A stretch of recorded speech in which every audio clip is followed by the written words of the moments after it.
예, 이렇게 귀한 자리에 부족하고 품을 나는 제가 설 수 있게 해주신 하나님께 진심으로 감사를 드립니다. 오늘 또 멋진 찬양도 듣게 되고 이 중보 기도문을 읽으면서 너무나도 가슴이 뜨거워졌습니다. 이 중보 기도문을 가져가서 저도 매일마다 같이 중보 기도해야 되겠다 이런 생각을 하게 됐습니다. 우리나라 공교육이 지금 점점 어려워지고 있지만 그래도 이 길에 희망이 있구나 싶었습니다. 이렇게 같이 중보 기도해 주시는 권사님들이 계신다는 것에 너무나도 희망이 느껴졌고요. 또 하나님이 그 기도를 반드시 들어주실 거다 이런 생각이 들었습니다. 2015년 새해에 하나님의 은혜와 사랑이 우리 권사님들과 이 자리에 함께 하신 우리 선생님들 모두에게 풍성히 임하시기를 기도하겠습니다. 제가 이사야 58장 12절 말씀을 다시 한 번 더 읽도록 하겠습니다. 내게서 날 자들이 올해 황폐된 것들을 다시 세울 것이며 너는 역대 파괴된 기초를 쌓으리니 너를 이끌어 무너진 데를 보수하는 자라 할 것이며 길을 수축하여 거할 곳이 되게 하는 자라 하리라. 네, 저는 여기 내게서 날 자들이 이 말씀이 2005년도부터 계속 저한테 다가오고 있습니다. 그래서 내게서 날 자들이 어떻게 저는 해석을 하면서 읽느냐면 내가 길러낸 아이들이 내 가정에서 양육한 자녀다. 내 교회에서 말씀으로 양육했던 아이들이 그렇게 집어넣고 있습니다. 그래서 이 아이들이 오래 황폐됐던 것들을 다시 회복시키고 역대 파괴됐던 기초를 다시 쌓아서 무너진 데를 보수하고 길을 수축하여 갈 것이 되게 한다. 이런 다른 말로 말하면 사람 살만한 세상을 만들어가고 하나님의 뜻이 이 땅에 이루어지게 하는 그런 사람들이 될 거다. 저는 그렇게 믿고 가는 겁니다. 이 말씀을 받으면서 새로운 학교를 꿈꾸게 됐습니다. 저는 서울교대를 졸업하고 서울에 있는 초등학교 교사로 15년 근무하다가 아이들이 정말 행복한 학교가 필요하다 이 생각이 들어서 자식서를 쓰고 학교를 하게 됐습니다. 한 5년 정도 열심히 준비하면서 세계 여러 나라 학교들을 탐방하게 됐어요. 먼저 세계 여러 나라들은 어떤 학교들이 있는가 또 어떤 교육을 펼치는가 보러 가려고 뜻을 같이 하는 후배 교사들한테 우리 외국 학교들 탐방하면서 학교 교육을 꿈꿔보자 했더니 후배들이 안 가려고 그래요. 돈이 없다고. 그때 제가 방법을 일러줬습니다. 나처럼 해라 하면서 은행에 가서 대출 받으라. 500만, 대출 500만원 교사 신분증만 가지고 가면 바로 그 자리에서 나오니까 그걸로 가서 우리가 외국 학교를 돌아보고 와서 남은 2학기 동안 6개월 동안 열심히 갚고 또 겨울방학 때 또 대출 받아서 또 갚고 갔다 와서 이러면 우린 계속 다닐 수 있다. 제가 꼬셔서 5년 동안 많은 외국 학교들 다녀볼 수 있게 되었습니다. 그렇게 해서 2004년에 제가 불의교회에 출석하고 있었는데 김진호 목사님을 찾아뵙고 저희가 한 5년 준비했습니다. 이제 학교를 해도 되겠습니다. 내년에 학교를 시작하겠습니다. 말씀드렸더니 목사님이 그 학교 근무는 어떡하나 그러는 거예요. 그래서 제가 그때 그랬습니다. 준비된 선생님들만 있으면 가만히를 깔아놓고서도 학교를 할 수 있습니다. 했더니 그 열정 대단하다고 한번 해보라 그러셨어요. 저는 그런 생각이었거든요. 그 마음으로 학교를 시작하면 학교 근무는 교회가 지어줄 줄 알았어요. 그냥 열심히 시작했는데 6년이 되도록 목사님은 제가 가만히 깔아놓고서 학교할 수 있다. 그 말씀만 그대로 믿으셨나 봐요. 그래서 아주 어렵게 학교가 시작이 됐어요. 60평 남짓한 공간에서 목사님이 쓰셨던 사무실을 빌려주셔서 그걸 리모델링 하면서 사실 리모델링비가 1억 4천 들었는데 교회에서는 9천만 원만 주셨어요. 그래서 모자라는 5천만 원은 제가 다른 성도님한테 빌려가지고 리모델링 하면서 학교를 시작했습니다. 참 어렵게 학교가 시작이 됐거든요. 근데 저는 이제 시간이 지나면서 알게 됐어요. 하나님의 역사는 다 그런 거예요. 첫 시작이 화려하고 굉장히 거창하게 갈 것 같지만 늘 하나님의 역사는 작게 시작을 합니다. 그 이스라엘 백성들이 고난 중에 있을 때 이스라엘 백성을 구원하기 위해서 아주 유력한 장수가 나타나는 게 아니라 연약한 아기 모세가 태어났죠. 하나님은 그렇게 일을 시작했습니다. 온 인류를 구원하시기 위해서 예수님이 오셨을 때도 아주 작은 아기로 그리고 이 초라한 말구 위에서 태어나시는 저는 그런 과정을 보면서 저희가 이 한국 교육을 새롭게 하겠다.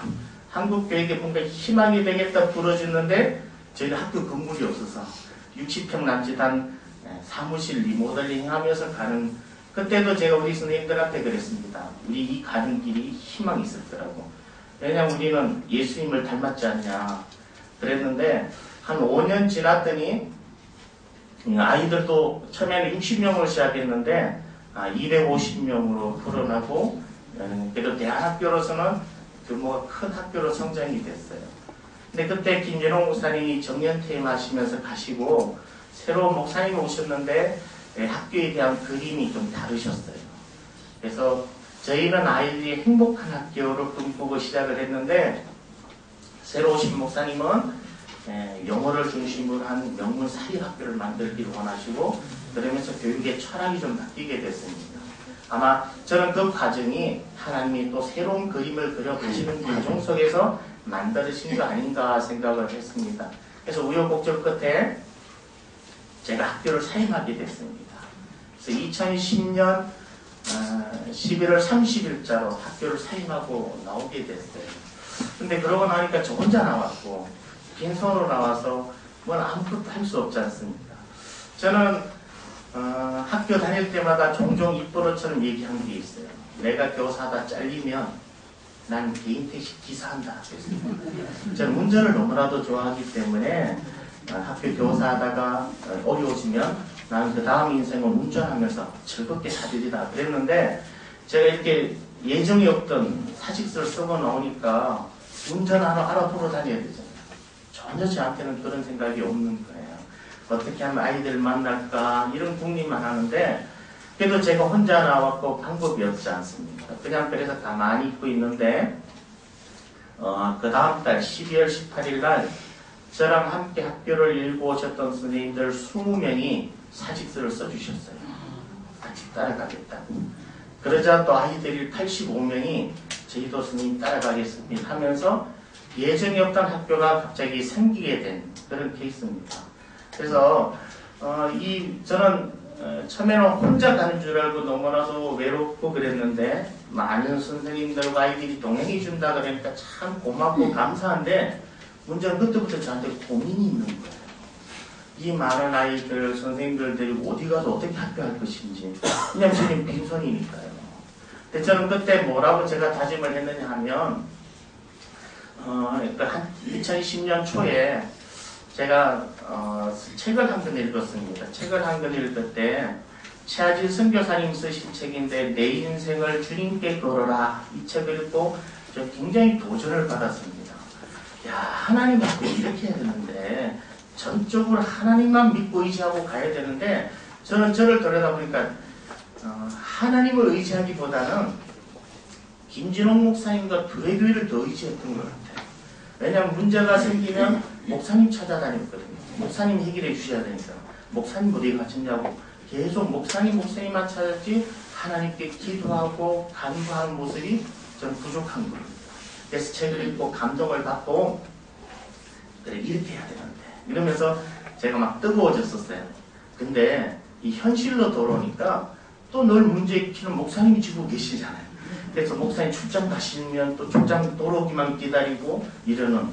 그래서 제가 한 번은 9월 달에 최하진 선교사님을 초청을 해서 강의를 듣게 했습니다. 그 강의를 듣는데 이 선교사님이 모든 걸 내려놓고 중국 하얼빈에 가서 하나님 학교를 일고 가는 이 모습을 보고 사진을 보여줄 때 막 가슴이 뜨거워지는 겁니다. 그래, 저래야 되는데.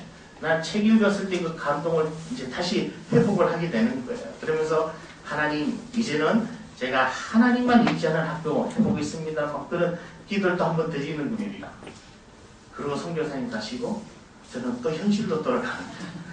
또 목사님 또 찾아다니고 장로님들 찾아다니고 급하고 그러던 중에 2010년 학교에 막 어려움이 생길 때 저희 교회에서 이번에는 최하진 선교사님을 부르신 겁니다. 그때 제가 선교사님 이미 강의를 한번 들었기 때문에 그냥 대학원에 가려고 제가 학교 발걸음을 옮겼는데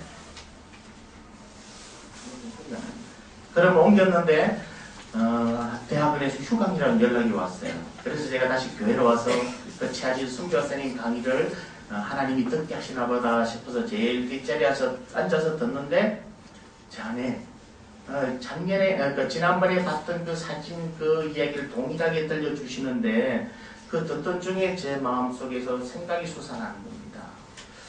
너는 책을 통해서도 보여주고 이야기를 똑같은 이야기를 이렇게 2번씩이나 들려주고 사진도 보여주는데 아직도 그러고 있느냐? 이 소리가 제 안에 들리는 거예요. 그때 제가 목풀하셨습니다. 하나님 정말 죄송하다. 이제는 사람은 그 누구도 의지하지 않고 하나님만 의지하는 학교 하겠습니다. 이렇게 기도를 하게 됐는데 그 이후로 한 달 만에 제가 둘이 학교를 나오게 되었고 그러면서 이렇게 미랄둘이 학교를 세워가는 가정 중에 놓이게 됐었습니다. 근데 이렇게 학교를 나와서 이제 새로운 학교를 하려고 처음에는 구리 남양주 지역에 한 30개도 넘는 지역을 임대해 보려고 돌아다녀 봤는데 마땅한 건물이 없는 거예요. 그리고 85명이 나왔지만 초등학교 1학년부터 고1까지 아이들이 다 따라왔기 때문에 한두 명씩이라도 교실이 10개가 있어야 되거든요. 그래서 한참 알아보다 도저히 안 되니까 이렇게 우리 25가정의 부모님들이 이렇게 작은 공간에 모여가지고 대책회의를 열었습니다. 그때 한 아버님이 제안을 하셨어요. 우리가 돈을 모으자. 저기 강남에 가면 자녀들의 사교육비만으로도 한 달에 수백만 원치씩 쓰는 집이 있다고 하는데 우리가 그런 집보다 못해서 되겠냐. 우리는 우리 아이만 행복한 것이 아니라 한국의 아이들이 행복해지기를 바라면서 시작하는 이 학교 교육운동에 동참하는 거다. 돈을 모으자 그러셨어요. 그래서 아버님들이 어머님들이 함께 동의를 하는 거예요. 저는 그 자리를 하나님이 움직이셨다고 생각이 들어요. 이 25가정의 사람들이 돈을 어떻게 모으나 제가 이제 봤는데 집에 돌아가서 집을 담보로 대출을 받았습니다. 5천만 원에서 1억 3천만 원씩 돈을 모아가지고 10억을 모아가지고 오셨어요. 이걸로 학교합시다. 그래가지고 이 미랄두리 학교를 시작하게 되는데 학부모님 중에 토지감정평가사라는 직업을 가진 아버님이 가방 하나만 들고 구리 남양주 지역을 추운 날 이렇게 돌아다니시다가 지금 학교가 위치한 땅을 발견하고 그 땅이 이렇게 매매하려고 내놓은 땅이 아닙니다. 본인이 봤을 때 이 땅은 참 좋겠다 싶어서 주인을 수소문해 가서 만나가지고 이 학교 할 테니까 땅을 좀 팔으라고 설득을 시켜서 매각하게 된 거예요. 근데 이 부동산이 없으니까 저희 학부모님 중에 부동산 하시는 분을 중개인으로 세워가지고 매매가 성사가 되는 그런 일이 있습니다. 그렇게 해서 학교가 건축이 되는데 건축을 하려고 하니까 부모님들이 건축위원회가 저를 찾아와서 이 건축비를 예산 얼마로 잡으면 되느냐는 거예요. 그래서 저는 건축의 문외한이니까 이 비용이 얼마 들어가야 되는지 저는 모른다고. 네, 건축비 오히려 나한테 설명을 해달라고. 어떻게 지으면 건축비가 얼마가 나오는지 설명해 주십시오 했더니 조립식으로 간단하게 지으면 10억이면 되고 터를 파고 골조를 세우고 올리면 30억이 들어요. 그래서 제가 그랬거든요. 나는 아이들한테 이 학교 근무를 하나님이 주셨다고 가르쳐야 되는데 근무를 허접하게 조립식으로 지어놓고 아이들한테 이 근무를 우리 하나님 우리에게 주신 거다 그러면 아이들이 우리 하나님을 여기기에 얼마나 찝찝히 여기더라 그런 생각이 든다고. 화려하진 않아도 튼튼하고 잘 지었으면 좋겠다고. 그랬더니 아버님이 그러면 30억입니다 하고 가셨어요. 그래서 제가 그랬거든요. 어차피 우리는 돈이 없어서 10억이거나 30억이거나 우리 수준을 넘어가는 돈은 내 한 가지니까 나머지는 하나님께 맡기고 가보자고. 그래서 30억 결정하고 시작을 하는데 계약금, 건축을 하려면 일단은 10% 계약금이 있어야 되는데 그 돈이 없는 거예요. 그러니까 계약을 하려고 하니 돈이 없으니까 이 앞에 25가정이 집을 담보로 대출 받아 놨으니까 거기에 영향받은 또 다른 가정들이 대출을 받는 겁니다. 그렇게 해서 계약금을 마련하고 건축을 시작을 했어요. 그리고 저희는 뭐 항사고 이제 건축을 시작하는데 당장 아이들이 계약하면 들어가야 될 공간이 있어야 되지 않습니까? 없으니까 고민하다가 학원을 운영하다 문 닫은 곳이 있지 않을까. 거기에 들어가면 책가상 다 있고 교실이 있으니까 거기서 일단 학교 공부는 시작하고 건축이 다 되면 이사를 하자 이 생각이 들어서 수소문한 끝에 남양주 호평동에 그런 곳을 발견하고 계약을 맺고 들어가서 개교를 하게 되었습니다. 저희는 1년이면 될 줄 알았어요. 1년이면 될 줄 알고 계약을 했는데 한참 터를 파고 공사를 해서 시작을 하려고 할 때 학부모님 중에 한 분이 내가 건축의 전문가인데 이 건축을 맡아서 하겠습니다. 그래서 저희는 얼마나 반갑던지 그분한테 박수 쳐주고 전권을 맡겼는데 이분이 나쁜 마음을 품고 오셨는지 아니면 나쁜 마음이 들었는지 건설업자 짜고 사기치려고 하는 시도가 벌어졌어요. 그래서 저희가 10억을 다시 돈이 모자라니까 대출을 받으려고 신청을 했는데 그분들의 계획으로는 저 10억 대출이 이루어지면 그것을 바꿔서 건축 중단하고 떠나버릴 생각을 하셨던 겁니다.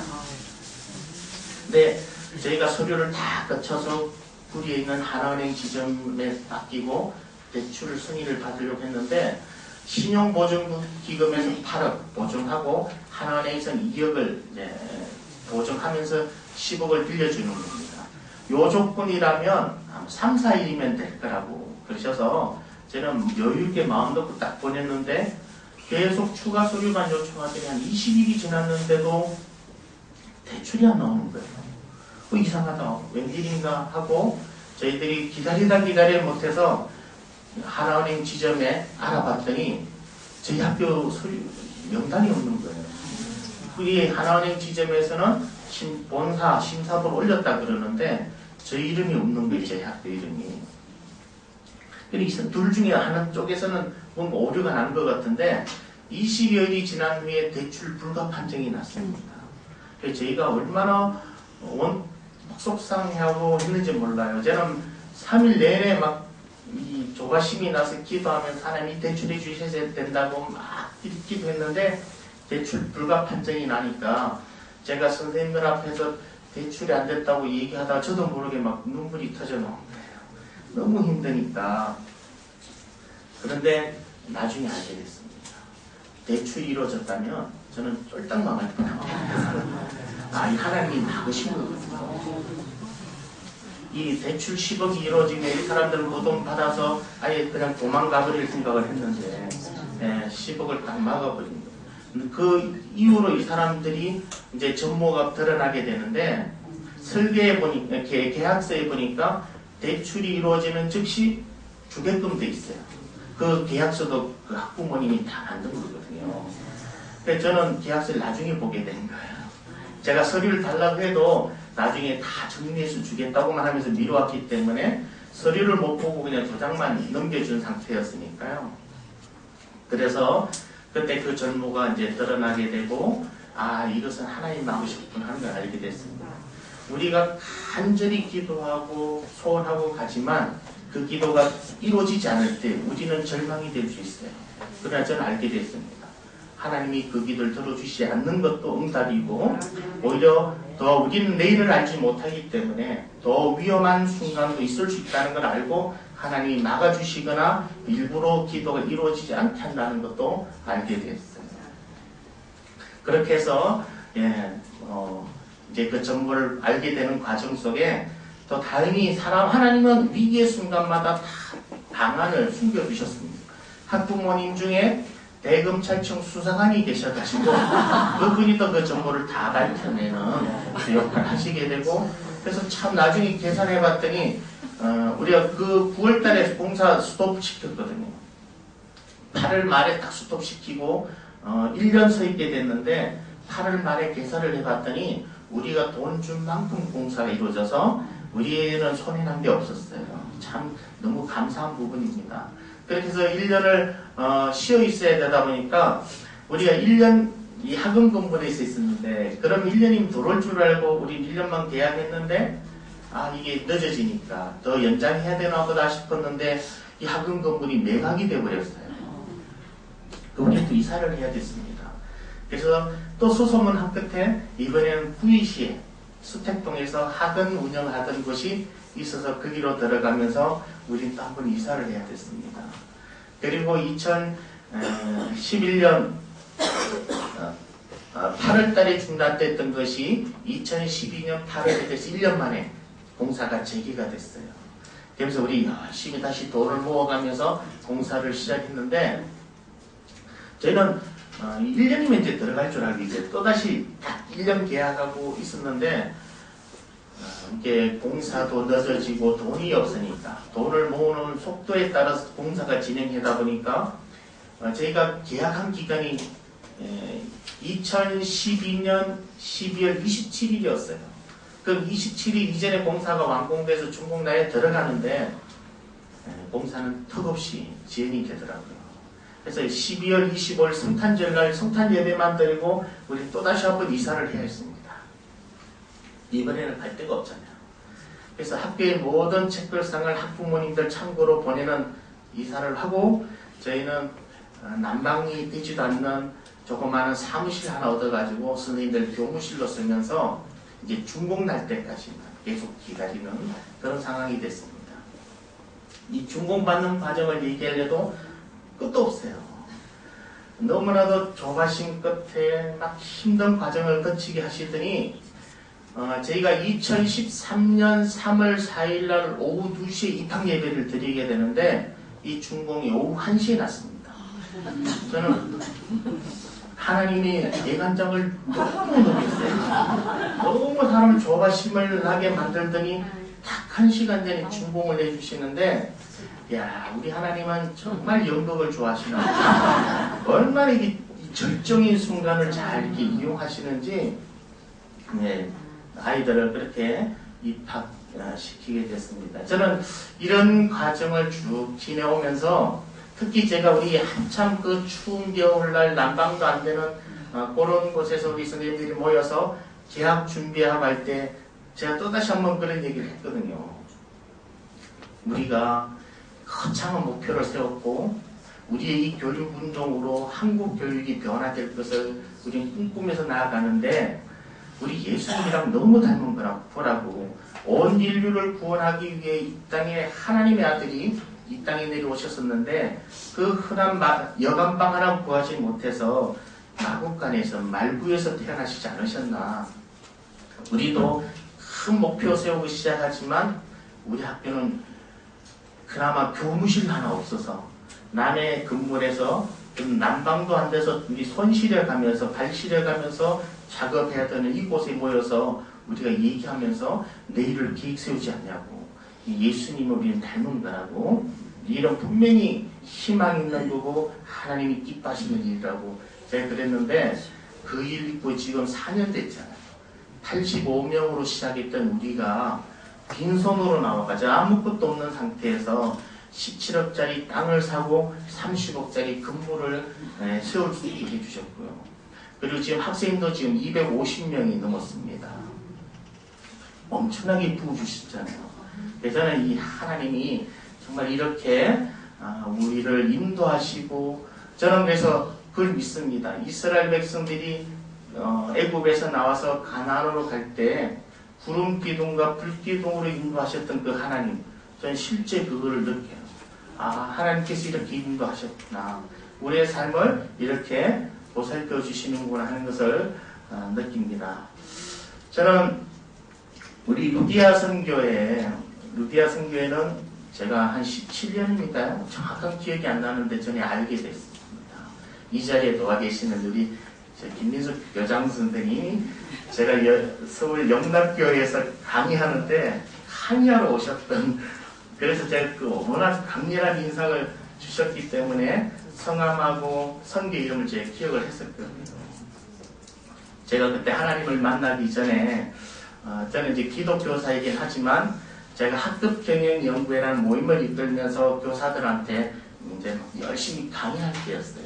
그때 제가 만났던 이제 우리 학교에서 선생님들 중에 일부 선생님들 중에 크리스찬 교사라고 하면서 매일 아침 자선 문제로 주기도문 쓰기 하고 애들 벌 줄 때 잠언서 쓰기 하고 이런 분이 계셨어요.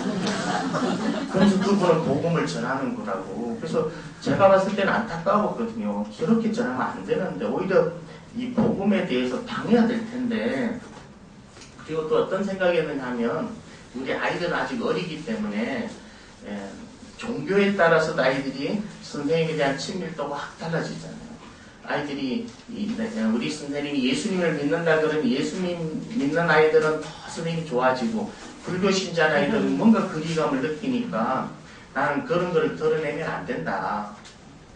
교단에 있는 내 아이들은 다 내 아이들이니까 다 사랑으로 돌봐줘야 되니까 오히려 나는 아이들 앞에 서서는 내가 크리스찬인 걸 일부러 노골적으로 얘기를 하진 않고 난 몸으로 보여주려고 한다. 그냥 밥 먹을 때 기도하고 내가 더 다른 일반 선생님보다 사랑해줘서 우리 선생님 이렇게 다른 분들과 다르지 했는데 나중에 갔을 때 역시 저분이 크리스찬이구나 했을 때 받아들이지 않겠냐, 이런 내용을 많이 전했었거든요. 그랬더니 이제 우리 김민숙 교장 선생님이 열심히 복음 전해야 된다고 했던 교사들이 제 강의만 듣고 오면 정기현 선생님 그렇게 얘기 안 하던데요 한다고 도대체 어떻게 말하는지 한번 들으러 오려고 오셨다고 해서 그때 교장 선생님을 뵈면서 이 루디아 선교를 알게 됐던 인연도 있습니다. 오늘 저는 참 너무 신기한 거예요. 하나님 이렇게 그 첫 만남을 인연으로 해서 이렇게 한 모임으로 또 연결될 수 있도록 해주셨구나, 이런 생각하니까 참 하나님이 이렇게 너무나도 세밀하게 인도해 주시는 분임을 또 느끼게 됩니다. 저는 모태신앙이에요. 아버지 장로님이셨고 어머님이 권사님이신데 제가 모태신앙으로 자라온 것이 참 감사하면서도 모태신앙인들이 갖고 있는 한계가 있습니다. 뜨거운 체험이 없는 거예요. 그러다 보니까 국민의례 하듯이 애국가만 나오면 손 올리고 그냥 길 향해 그냥 습관화돼서 서는 것처럼 저도 그런 삶을 살아온 것 같아요. 그래서 하나님의 사랑을 지식으로 머리로만 이해했던. 근데 제가 2011년 11월 7일 투석을 받으면서 죽을 고비를 넘기게 됐습니다. 그러면서 저는 하나님을 가슴으로 만나게 되는 놀라운 일이 벌어졌어요. 제가 2011년 11월 7일 투석을 받으면서 이제 제가 젊으니까 병원에서는 저한테 이식을 보냈습니다. 아직 젊고 하니까 투석받지 말고 이식을 하는 게 어떻겠냐. 그래서 저도 이해가 됐습니다. 그래서 가족 중에 이식해 줄 사람 없냐고. 그래서 아내도 해주겠다 그러고 누나도 해주겠다 그러길래 그래서 누나를 먼저 한번 검사를 했는데 저랑 피 검사했더니 99% 일치하는 거예요. 그 병원에서는 형제간에는 50%만 일치해도 성공 확률이 높은데 99% 일치하는 것은 자기 피나 다를 바 없다. 이식하자 그러셨습니다. 그리고 또 참 신기한 거는 이식을 하려고 할 때 집도하실 주치의 선생님이 저희 학부모님이세요. 그것도 3일 전에, 제가 병원에 입원하기 3일 전에 학부모가 되셨어요. 전학을 와서. 그래서 이 하나님이 이런 일이 미리 있을 줄 알고 다 예비하셨나 보다 싶어서 저는 기쁜 마음에 이식 받으려고 딱 준비를 했었는데 11월 9일 수요일날 저녁 병원에서 예배를 드린다고 그러길래 저도 예배에 참석을 했습니다. 아내랑 같이 예배 참석을 해서 예배 드리는데 중간에 제 마음속에 예배 드리는 중에 그런 생각이 들었습니다. 나는 아이들한테 하나님이 살아계심을 가르치고 전해야 되는 교사인데 내가 이식 수술을 받고 아이들 앞에 서서 얘들아 이식을 잘 받고 하나님 은혜로 이식을 잘 받고 이렇게 건강해져서 왔다라고 아이들한테 얘기하면 과연 우리 아이들이 어떤 반응일까 이 생각이 들었어요. 어른들이야 이식 수술이 어렵다는 걸 알기 때문에 그것도 하나님의 은혜다 하고 그렇게 받아들이겠지만 한참 사춘기에 이 비판의식이 뛰어난 아이들이 아니 하나님이 그렇게 능력 많고 죽은 자도 살려내고 한다면서 왜 그냥 고쳐주지 하나밖에 없는 누나한테 그것도 신장을 떼어가지고 그렇게 고치게 하냐 우리 하나님 그 참 너무하네 이렇게 여기는 애가 안 나오겠나 이 생각이 들었어요. 그런 생각이 들면서 하나님이 정말 살아계셔서 치료하시는 하나님이고 죽은 자도 살리신다면 이 신장 고쳐주십시오. 그래서 내가 아이들 앞에 서서 하나님은 지금 살아계시고 치료하시는 하나님이다. 이걸 전하고 싶습니다. 하는 그런 기도를 하게 된 겁니다.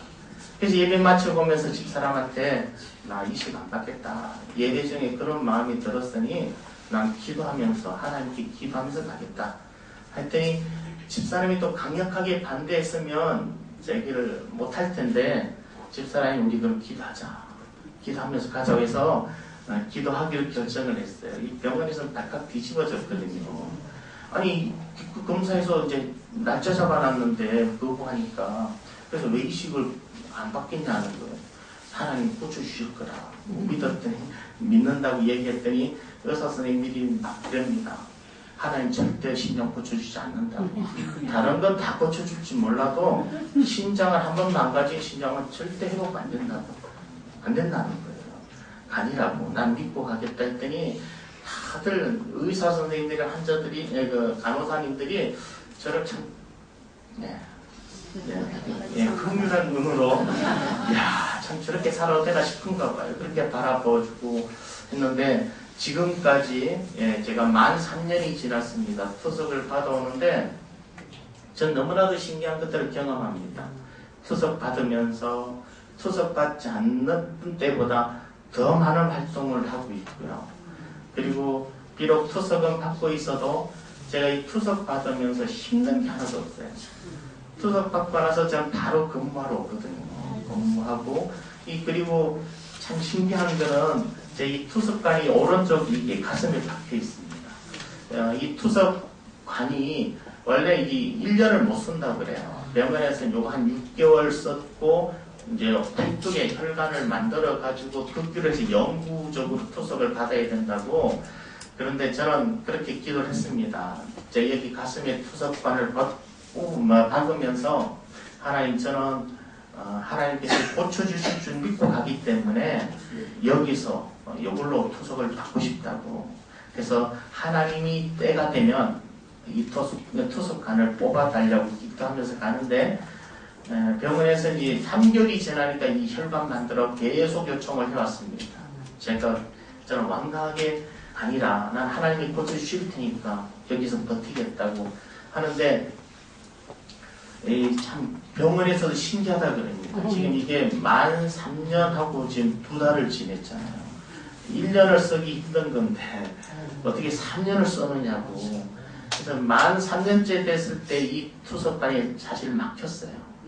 그래서 저는 이제 투석관이 막혀서 이제 더 이상 투석이 안 되면 이제 그때는 다시 하나님이 그 다음 투석 다시 교체하라는 사인인 줄 알겠다고 기도하면서 왔는데 투석까지 막히길래 아 이제 이걸 다시 뽑고 수술해야 되나 보다 하고 가면서 이제 제가 잘 아는 사모님께 한번 기도를 받았습니다. 기도를 받고 가서 갔더니 의사 선생님이 그랬어요. 지난번에 거의 막혀갖고 투석이 거의 안 되고 2시간밖에 못했는데 오늘은 완전히 막혔을 거다. 오늘 막혔으면 다음에 내일 가서 뽑읍시다 그랬어요. 저는 그랬거든요. 어쨌든 나는 완전히 막히면 하나님이 그렇게 하라는 걸로 할 테니까 투석 하시라고 하고 목을 내어드렸는데 간호사님들이 깜짝 놀라는 거예요. 어디 가서 기름칠하고 왔냐고. 너무 잘 된다는 거예요. 그 인류부터 다시 지금도 투석을 잘 하고 있습니다. 그래서 제가 그랬거든요. 기도 받고 왔거든요. 기름칠, 강력한 기름칠을 했다고. 그랬더니 그분들은 또 안 믿습니다. 그래서 저는 지금 저 병원의 원장님하고 약속을 했어요. 그 원장님은 하나님을 안 믿는 분이에요. 제가 계속 이야기를 했습니다. 하나님은 치유하시는 하나님이고 이 몸을 통해서 분명히 기적을 보여주실 겁니다. 했더니 하나님이 다른 거는 다 해도 심장만큼은 못 고친다고. 투석, 이식이나 투석 외에는 길이 없대요. 아니라고. 나는 이 길이 분명한 내가 믿고 있는 길이라고. 해서 그러면 의학적 지식이나 상식으로는 한 번 망가진 심장은 절대 고쳐지지 않는다 했으니까 그거는 한번 보시자고. 그럼 이 만약에 심장이 회복되거나 나으면 하나님이 살아계신 것임이 분명하니까 원장님도 하나님 믿으시라고 했더니 나으면 믿겠다 그러셨어요. 그래서 저는 그 일만 이루어진다면 원장님 또 우리 학교 아이들 또 수많은 분들에게 그 하나님을 더 증거할 수 있을 거다 생각합니다. 우리 성경에 보면 요한복음 15장 7절에 우리 잘 아는 말씀이 있지 않습니까?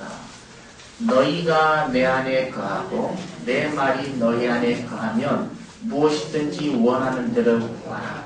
그리하면 이루리라 그러셨잖아요. 저는 그 말씀을 고지것대로 문장 그대로 믿습니다. 예. 너희가 내 안에 거하고 내 말이 너희 안에 거하면 무엇이든지 심장은 안 된다. 감기 정도로만. 너 무엇이든 어떤 감기든지 낫게 하겠다. 이런 말씀이 아니잖아요. 그죠? 네 무엇이든지 원하는 대로 구하라. 그리하면 이루어 주시겠다. 이 예수님이 직접 하신 말씀이기 때문에 저는 그 말씀을 믿고 가는 겁니다. 이 심장이 완쾌되는 그 날은 제가 알 수 없지만 저는 하나님이 정하신 하나님의 영광이 최고로 드러나는 그 시점에 제 몸이 회복될 수 있을 거다. 저는 믿고 또 확신하면서 합니다. 저는 하나님께 이런 은혜를 경험하면서 제가 이 학교에 나오고 있지 않습니까?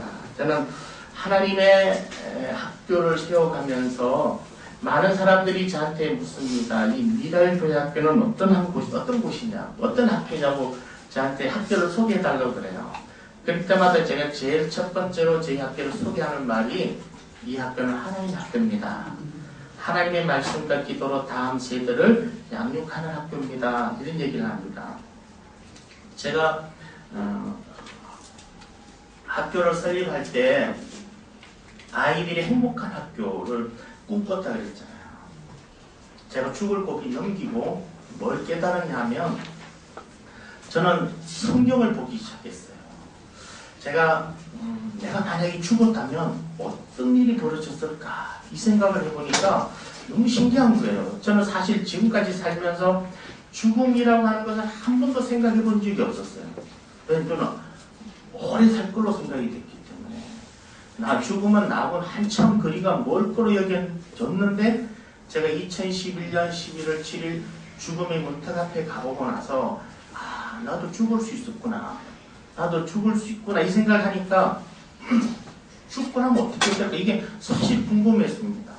그래서 제가 창세기부터 성경을 한번 읽었어요. 계시록까지 3개월 걸렸어요. 제가 이 책 읽고 나서 해결했습니다. 3개월이면 한 번 딱 읽는 거를 제가 40여 평생 살아오면서 성경 일독을 안 한 겁니다.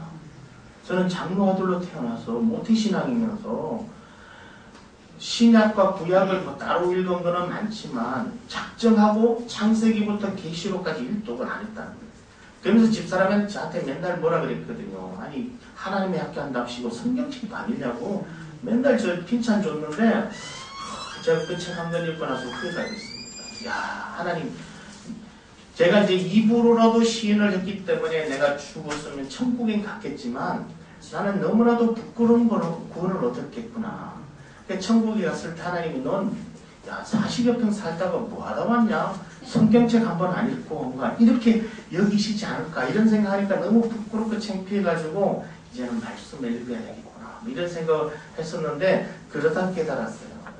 천국과 지옥이 분명히 존재한다는 걸 알게 됐거든요.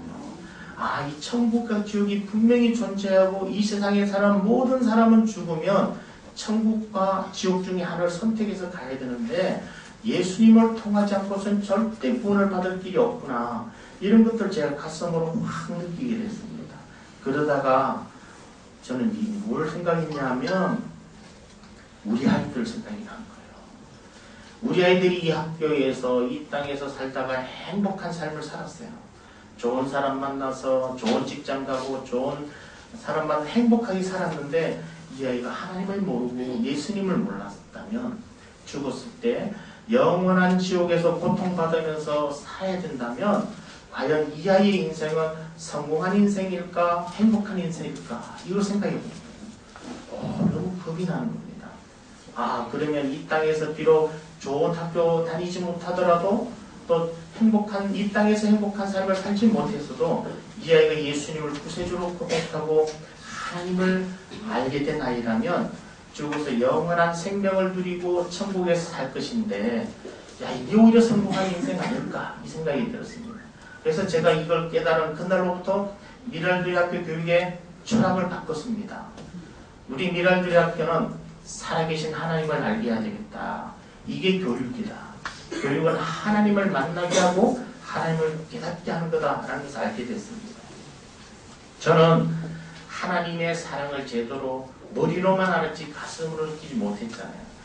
머리에서 가슴으로 내려오는데 40년이 걸린 거예요. 근데 중요한 거는 이 살아계신 하나님을 가슴으로 만났고 깨닫고 나니까 제 삶이 송두리째 변화되는 놀라운 일을 경험한 겁니다. 교육은 사람을 변화시키는 거거든요. 사람을 변화시키고 선한 영향력을 끼치도록 사람답게 살도록 하는 게 교육입니다. 근데 그 교육은 하나님을 만나면 그렇게 된다는 걸 알게 됐어요. 제가 제 삶이 송두리째 뒤집어지는 놀라운 변화는 하나님의 사랑을 가슴으로 알게 된 거거든요. 그래서 우리 아이들에게 뭐 열심히 학원 다녀라, 열심히 공부할 필요가 없습니다. 하나님이 살아계신다는 걸 느끼게 하고 그 하나님이 정말 나를 사랑하고 있다는 걸 깨닫게 해주면 공부하지 말라고 해도 공부하게 되고 그렇게 될 수 있습니다. 저는 저로 인한 이 작은 변화가 우리 가정을 변화시켰어요. 저와 아내 사이를 너무나도 행복하게 만들게 해주셨습니다. 하나님을 경험하고 나서 나타난 변화예요. 하나님이 저와 아내를 행복하게 만들어 주시더니 그 행복하게 살아가는 걸 통해서 제 아들에게 흘러가게 해주셨어요. 우리 부부의 사랑이 아들에게 흘러가니까 아들이 변화되는 겁니다. 사실 제 아들은 중학교 3학년 때까지는 스타크래프트로 프로 게이머가 되겠다고 공부도 싫어하고 맨날 밥 먹고 나면 게임하느라고 새벽 2시, 3시까지 게임에 몰두했던 아이입니다. 그래서 중학교 1학년 때는 하나님을 거부하는 거예요. 하나님이 믿어지지 않는다고. 하나님이 믿어지지 않는데 엄마 아빠 체면을 생각해서 교회는 나가주겠다고. 그렇게 교회를 다녀주겠다고 하는 거예요. 그래서 제가 가슴이 찢어지는 것이 아팠어요.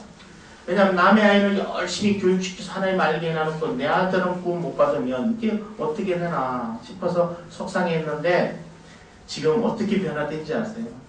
게임 탁 접고요. 새벽 2시, 3시까지 공부를 하고 있습니다. 그리고 지난 8월 달에 저한테 오더니 아빠 이제 하나님에 대한 거부감이 사라졌어요. 그래서 저는 너무나도 기뻤거든요. 그러더니 본인이 책을 보기 시작하고 공부하겠다 뜻을 세웠는데 지난 12월 25일 성탄절에는 본인이 입교하겠다고 입교 신청서 써오고 이러면서 지금 제 아들은 훌륭한 정치인이 돼서 이 교육을 우리나라 교육을 변화시키겠다는 목표를 갖고 갑니다. 그러면서 지난번에 저한테 오더니 아빠 훌륭한 정치인이 되려면 지혜가 필요하다고 생각하는데 지혜는 성경의 지혜라고 본인이 들었대요. 우리 성경을 읽으면 안 되겠냐고. 사실 저는 제가 이 가정 예배를 드려야 되겠다 이런 생각을 하면서 오는데도 아들이 안 믿어지니까 밤만 되면 거부하는 걸 왜 예배 드리냐고. 그랬던 아들인데 가정 예배 드리자 그래도 성경책 가져와서 같이 말씀 보고 지난번에는 잠언서를 보자 그래서 잠언서를 보다가 요 며칠 지금 쉬고 있는데 어쨌든 다시 이게 계속 이어질 수 있는 모든 조건이 갖춰졌어요. 전 이 모든 변화가 하나님으로부터 왔다 생각합니다. 네, 저는 이 이사야 58장 12절의 이 말씀을 저는 매일마다 아침에 출근하면 묵상합니다. 그리고 제가 우리 선생님들한테 요청을 했어요. 아침 하루 일과 시작할 때마다 이 말씀을 아이들한테 암송시키라고. 매일 조의 아침 시작 시간에 이 비전의 말씀을 선포하고 집에 돌아갈 때는 우리 학교 교훈이 되는 요한복음 12장 24절 말씀을 또 암송합니다. 그래서 아이들이 매일 말씀을 묵상하면서 말씀 속에 돈전히 갈 수 있도록 해야 되겠다 생각을 합니다. 저는 이제 시간이 다 돼서 마쳐야 될 것 같은데요. 이런 하나님 학교 교육을 세워서 제 목표가 있어요. 제가 죽기 전에 6개 이상 하나님 학교를 설립해야 되겠다 생각을 했습니다. 저는 5년 안에 이 미랄주리 학교를 떠날 예정이에요. 다음 임지는 어딘지 저도 잘 모릅니다. 저는 어렸을 때부터 그런 생각이 들었어요. 왜 목사님들만 개척교회 하시냐? 개척학교도 필요한 거 아니냐? 이런 생각들을 그냥 하게 됐었는데 그러다 보니 하나님이 또 그런 길을 열어주시는 것 아닌가 생각을 합니다. 저는 이게 제가 6개 학교를 세우려고 했던 계기가 있어요. 덴마크에 100여 년 전에 덴마크에 그룬트비 목사님이 계셨습니다. 이 그룬트비 목사님한테 영향을 받은 교사 한 명이 있습니다. 크리스텐 콜이라는 교사가 목사님한테 영향을 받아가지고 조그만 학교를 세워요. 이게 프리스쿨 자유학교입니다. 100년이 지났는데 지금 덴마크에 공교육의 10%를 차지하고 있어요. 저는 그 이야기를 들으면서 나도 그런 일에 쓰임 받고 싶다 이런 생각이 들었습니다. 그래서 둘이 학교를 시작하면서 우리 비록 한적한 곳에서 이 학교를 하지만 나중에 100년이 지났을 때 우리나라 공교육을 새롭게 하고 하나님의 교육이 영향을 줄 수 있는 그런 일이 이루어질 거다. 공교육의 10% 이상 이런 학교가 만들어질 거다. 이런 꿈을 꿨었는데 지금 벌써 학교가 많이 세워지지 않습니까? 지금 남양주의 미랄주리 학교, 구리의 두레학교, 이제 또 중국의 우리 정태혁 교장 스님이 교장님으로 가실 중국 동간시의 미랄두레 학교가 내년 3월에 개교하게 될 예정이고요. 물론 아직은 미약하지만 저는 그게 지금 미약하기 때문에 하나님의 방법이 맞다 생각하고 있다고 말씀드렸잖아요. 2016년에는 전라남도 광주의 교회에서 지금 내년에 학교 건축을 합니다. 하고 나면 그 학교 이름을 광주 미랄두레 학교로 하시기로 하고 지금 준비되고 있어요. 지금 벌써 4개 학교가 세워지지 않습니까? 이 하나님이 분명히 6 이상 이런 일들을 펼칠 수 있게 해주시겠다 싶고요.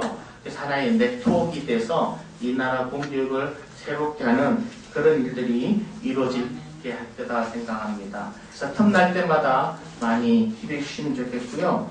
그래서 내가 서 있는 곳, 내가 서 있는 지역이 정말 하나님의 말씀을 제대로 선포해서 길러내는 교육의 관화로 만들어갈 수 있도록 했으면 좋겠습니다.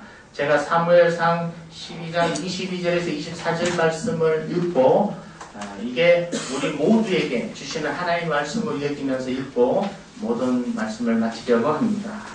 사무엘상 12장 22절에서 24절 말씀을 제가 읽어드리겠습니다. 여호와께서는 너희를 자기 백성으로 삼으신 것을 기뻐하셨으므로 여호와께서는 그의 크신 이름을 위해서라도 자기 백성을 버리지 아니하실 것이요 나는 너희를 위하여 기도하기를 쉬는 죄를 여호와 앞에 결단코 범하지 아니하고 선하고 의로운 길을 너희에게 가르칠 것인즉 너희는 여호와께서 너희를 위하여 행하신 그 큰 일을 생각하며 오직 그를 경외하며 너희의 마음을 다하여 진실이 섬기라. 이 말씀이 저와 우리 권사님들 이 자리에 함께하신 모든 분들에게 주시는 하나님의 말씀으로 생각합니다. 자, 기도하고 마치겠습니다. 하나님 정말 감사합니다. 부족하고 허물 많은 저를 구원하여 주신 것만으로도 감사한데 또 이렇게 하나님의 귀한 사역을 감당할 수 있도록 길을 열어주시고 인도하여 주셔서 감사합니다. 또 이렇게 우리 두디아 선교에 와서 정말 이 나라 교육을 꿈꾸고 생각하며 또 뒤에서 기도를 열심히 도와주시는 우리 권사님들 모임에 오게 해주신 것 너무나도 감사합니다. 지금까지 우리나라 교육이 어렵고 힘들었지만 그래도 이렇게 버틸 수 있고 또 그래도 새로운 희망을 찾아내 갈 수 있는 것이 바로 이렇게 눈물로 기도하는 권사님들이 계시기 때문이라 생각합니다.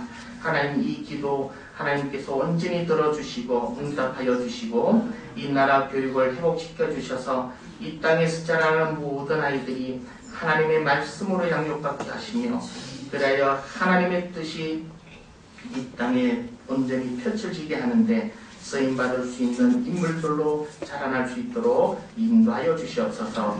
무엇보다 2015년 새해는 하나님 앞에 감사할 것이 많은 그런 한 해가 되게 하여 주시고 우리 권사님들 건강을 지켜주셔서 늘 언제나 장수하며 하나님의 은혜와 사랑을 드러내고 찬양하며 감사하며 사시다가 하나님 부르셨을 때 하나님 나라에 가셔서 더 큰 상을 받고 축복받는 귀한 삶을 사실 수 있도록 언제나 하나님 동행하여 주시고 하나님의 사람들로 살게 하여 주시옵소서.